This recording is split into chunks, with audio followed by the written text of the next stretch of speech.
Hello friends, welcome to Dear Jess. For those who are new to my channel, Dear Jess is a grief support channel for those who are grieving the death of their very best friend. I am in a park right now. This COVID-19 restrictions has really gotten me having to think outside the box with where I'm going to shoot my videos, just because there's so many people at home sharing spaces.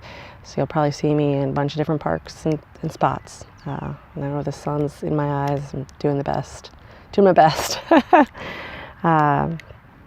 Today I would like to talk to you about celebrating birthdays after your friend has died, celebrating your friend's birthday. Before I get started with the video today, I would like to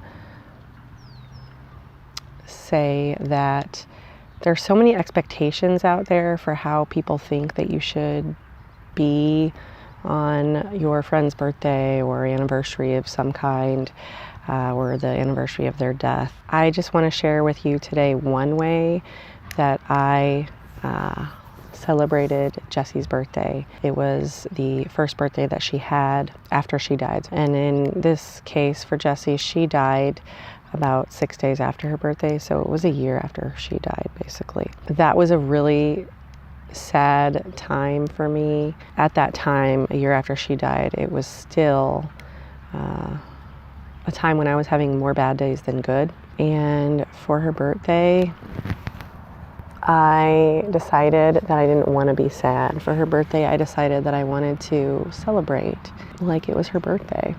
And that was a promise that I made to her, because I know that she would want me to smile and remember that she spread sunshine everywhere she went. So I decided that not only was I going to be happy for her that day, and anytime I felt like hanging my head or feeling sad, just that day, I made it a point to lift my head up and smile, even if I didn't feel like it inside, because just by lifting your head up and smiling at everyone around me, people were smiling back. And so that was a gift to Jessie, that I'm making other people smile through her. She was making other people smile for her birthday. So I decided to go to the store and buy her a card and balloons. So that's what I did. I bought a few cards. I bought her a card for her, a few cards for other people, and a few balloons to continue to spread joy to others through her. I knew that there were some people at work and some other people I knew who were struggling with different things, and just as a surprise to them, to brighten their day, I just wrote them a little card and put a balloon on their desks, or on their porch, depending on who it was, just to cheer them up. And I also decided to eat Jessie's favorite foods, so I went and got her favorite drink from Starbucks. And she had very quirky eating habits, so I ate a hot dog with no ends and a taco with a fork and a knife, and these things made me laugh and smile, because that's what she did. Those crazy things that everybody does. Everybody's got something, and she had some quirky eating habits, so I did those things that day. When we were kids, it was the 80s. Kool-Aid was a big thing then.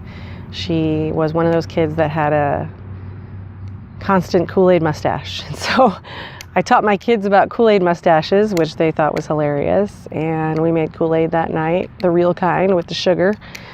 Lots of sugar, lots of red, and we made mustaches, and we goofed around and we took pictures and laughed. And I made it a point that night to get out a pink dress that Jessie had bought in the weeks before she died, when it was still cold outside, but she had planned to wear it at the pool that summer. And when she realized that she probably wasn't going to get the chance, she was really hoping to be able to go to the pool with her son at least once before she died, but unfortunately that did not happen. And so she asked me to wear that as much as I could that summer for her. It wasn't my style. It was beautiful. I'm brunette though. She was blonde.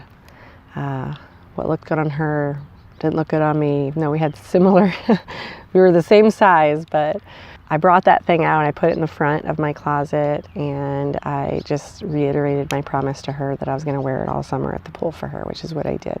And then that night I took a picture of the card that I bought for her, and posted it on Facebook, and I wrote her a letter on Facebook. In real life, I never wrote her stuff on Facebook. I'm not much of a Facebooker at all. It's all stuff I'm having to learn now. But that, for me, is how I felt like I was able to send her a card. And so that's what I did.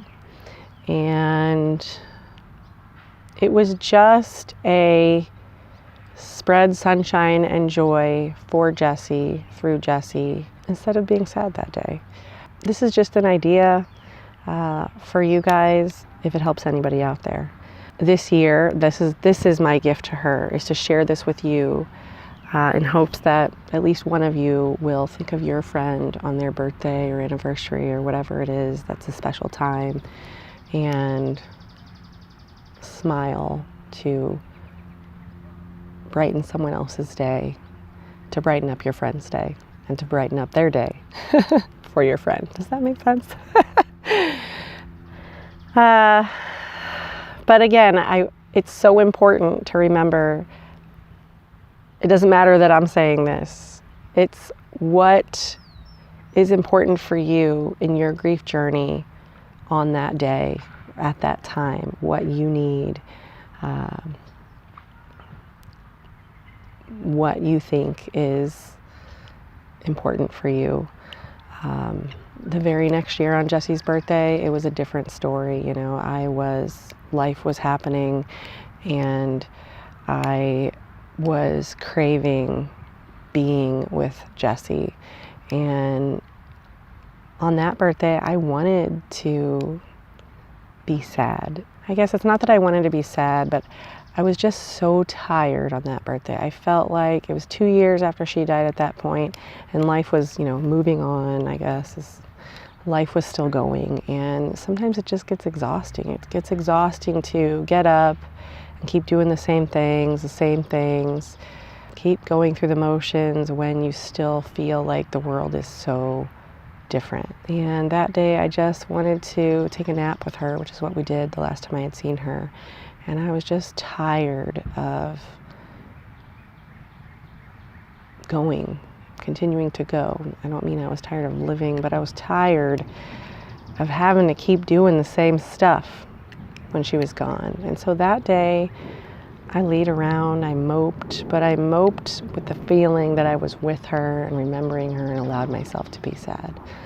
And so this is now her third birthday. So much of what I do these days that's outside of my comfort zone, I feel like I'm doing for her. And so I'm sharing. That's what I'm doing this year for her.